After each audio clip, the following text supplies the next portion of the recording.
All right, today we are tearing into the anatomy of one of the absolute most disastrous digital heists in history. We're talking about a singular event that completely flipped how we view our personal data and the institutions we supposedly trust to protect it.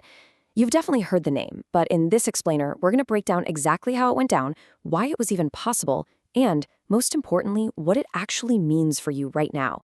147 million. Okay, before we even name the company, we just have to pause and wrap our heads around the sheer scale of this number. This isn't just a big spreadsheet of data. That number, it represents roughly half of the entire adult population of the United States at the time. Literally, 147 million individual lives, financial histories, and identities just dumped out onto the dark web. It is a staggering figure, and honestly, it turns what feels like this abstract cybersecurity glitch into a deeply personal crisis for almost everyone watching. So let's get into it. Section 1. Inside the credit bureaus, the vault and the treasure. Now, what actually is a credit bureau? You can kind of think of it as a massive, invisible vacuum for your financial life. They are constantly sweeping up consumer credit information.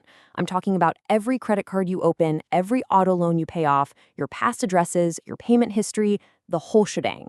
They compile this giant treasure trove of data and then turn around and sell it to creditors, so those creditors can figure out if you're eligible for a loan. And here's the kicker.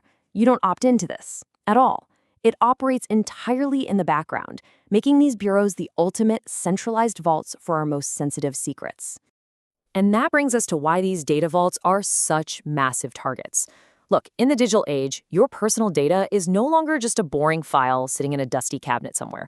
It is highly valuable, highly liquid currency. To cybercriminals, a database of this size isn't just data, it's an absolute gold mine. This information gets bundled up, traded, and sold over and over again on the black market. It's basically the raw material for generating illegal wealth, which totally makes the institutions hoarding it the modern-day equivalents of Fort Knox. Which leads us to part 2. One missed software update, the open window. The wildest part about this entire disaster, it was born from a ridiculously short, entirely avoidable window. Check out this timeline.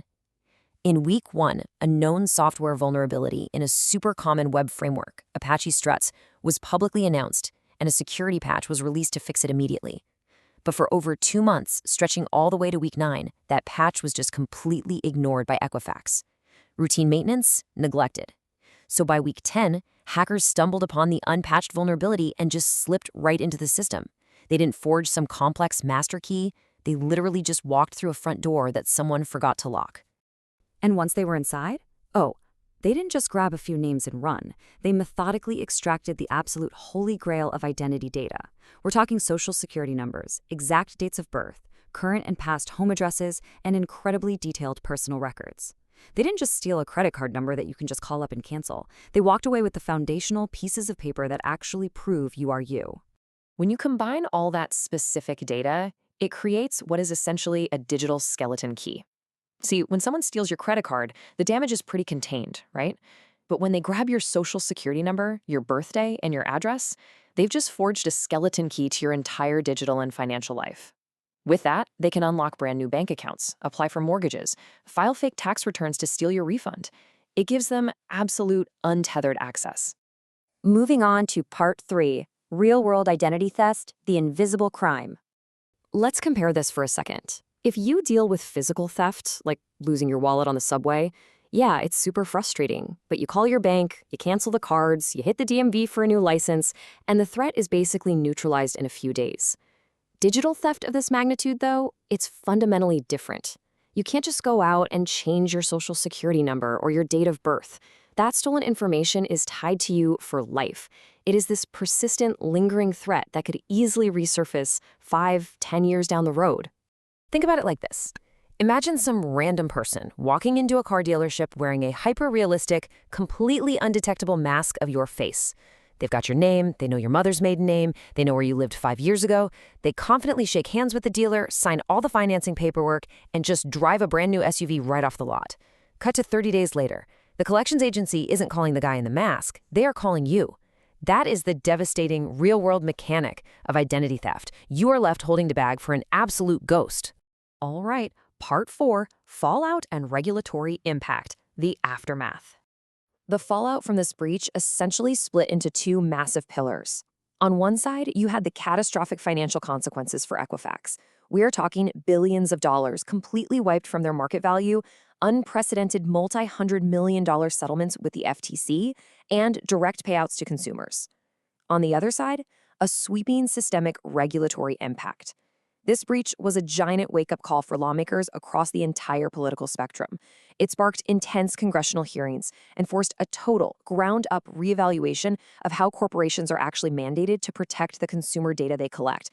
It literally changed the legal landscape of data privacy overnight. Which brings us to our final section, Part 5, How to Protect Yourself, Locking Your Doors. So how do you actually lock your digital doors? There are 3 incredibly actionable steps you need to take, like right now.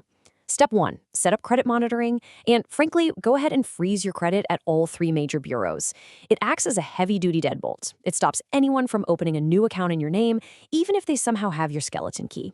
Step 2, use strong, completely unique passwords for every single login you have. Seriously, get a dedicated password manager. It's a real game changer. And step 3, enable multi-factor authentication everywhere. MFA means that even if a hacker gets your password, they still need the physical code sent to your specific phone to actually get in. It's an incredibly effective second layer of armor. We've seen exactly how fast disaster can strike, and just how valuable your information truly is to the people who want it. The harsh reality of the modern internet is that, statistically speaking, pieces of your identity are probably already out there in the wild. So I want to leave you with this question to chew on. Knowing what you know now, who actually holds the keys to your digital life today? Is it you, heavily guarded behind frozen credit and MFA? Or is it an opportunistic hacker just waiting for you to miss an update?